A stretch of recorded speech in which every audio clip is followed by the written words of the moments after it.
you should be able, your sales call should be of such high quality that the other person would actually pay you for the call, not for the service, right? And I always thought that was a great way of putting it, right? It was a great way of putting it, but I always considered that somewhat conceptual, right? Mm-hmm. So there was one of our largest customers, a global brand, I'm not going to name them, had, when I was at Huthwaite, had contacted us, and they were having big issues between sales and marketing. And so what I suggested was, I said, I'll bring Neil with me. We'll just meet you for an hour or two with the sales and marketing group. We'll just have a conversation. We'll see where it goes, right? And so Neil and I traveled, and the CEO had the executives from marketing, the executives from sales. So there's about 20 people in the room, and Neil and I.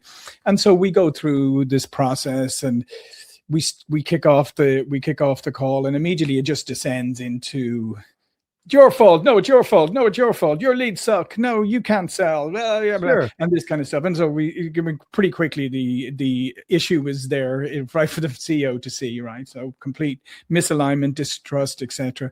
So we talked through all of this and we came to a good outcome, and and to progress and all of that.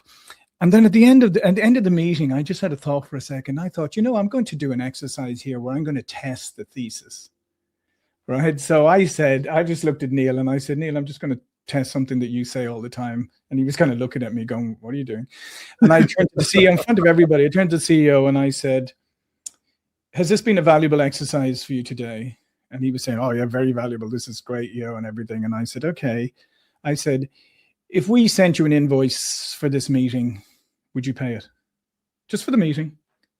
And he stopped for a moment, and then he was like, I probably